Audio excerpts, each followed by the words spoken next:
बिस्मिल्लाहिर्रहमानिर्रहीम। अस्सलाम वालेकुम प्यारे बच्चों। और तस्वीर में देखें क्या नज़र आ रहा है। तस्वीर में नज़र आ रहा है कि बच्चे चीख चीख कर बातचीत कर रहे हैं। अगर कोई आपसे ऊंची आवाज़ में या बदतमीजी से बात करे आपको कैसा लगता है? आइए आज के सबक की जानिब बढ़ते हैं और आपको समझ आ गई होगी कि हमारा आज का उन्वान है गुफ्तगू के आदाब। हर दिल अजीज, पसंदीदा, सामे सुनने वाला, गुफ्तगू बातचीत और तज़हीक बेइज्जती।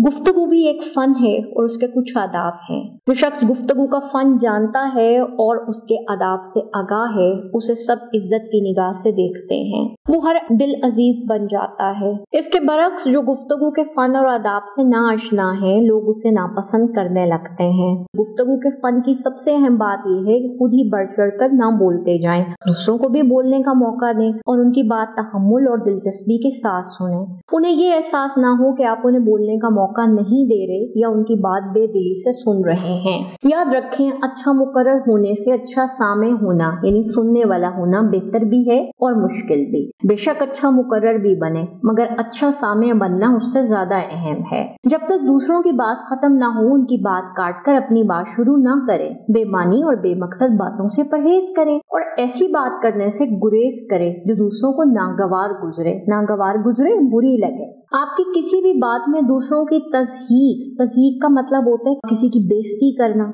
या दिल आजारी, दिल का दुखना का पहलू नहीं होना चाहिए। अच्छी बात करें और अच्छे लहजे में करें, ना तो इतना आहिस्ता बोलें कि दूसरों के लिए सुनना मुश्किल हो जाए और ना इतना ऊंचा बोलें कि आपकी बात शोर मालूम होने लगे। कुरान करीम में आहिस्ता बोलने की ताकीद की गई है और ऊंची आवाज को गधे की आवाज जैसा बताया गया है। अगर किसी ऐसे मौजू के बारे में बात छिड़ जाए जिसके बारे में आप कुछ नहीं जानते तो खामोश रहकर दूसरों की बातें सुने।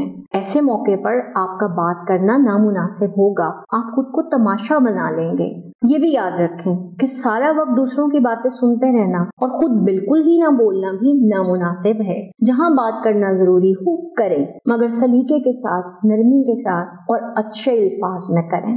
अपनी तारीफ बिल्कुल ना करें। दूसरों का काबिले तारीफ पहलू नजर आए तो जरूर तारीफ करें मगर इस अंदाज में ना करें कि खुशामद महसूस होने लगे। खुशामद महसूस होने लगी नहीं, ऐसा लगे कि आप उस बंदे को खुश करने के लिए बात कर रहे हैं, उसके अंदर ये खूबी मौजूद नहीं है। दूसरों को आपकी कोई बात अच्छी लगे और वो तारीफ करें तो उनका शुक्रिया अदा करें। दूसरों की हंसी मजाक की बात बर्दाश्त करें। छोटी छोटी बात पर दूसरों से नाराज ना हो और ना ही उनसे सख्त लहजे में बात करें।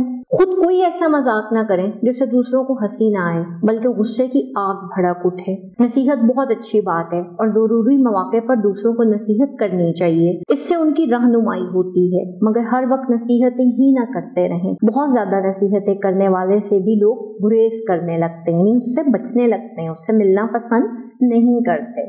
अपनी बात को गैर जरूरी तौर पर तूल ना दें, बात को बढ़ाएं नहीं। बात मुख्तसर करें, ज्यादा तवील बातों से लोग उकता जाते हैं। जो कुछ कहना जरूरी हो वह जरूर कहें मगर मुख्तसर लफ्जों में कहें ताकि आपकी बात तवज्जो और दिलचस्पी से सुनी जाए। अगर आप इन आदाब का ख्याल रखेंगे तो आप लोगों में मकबूल होंगे।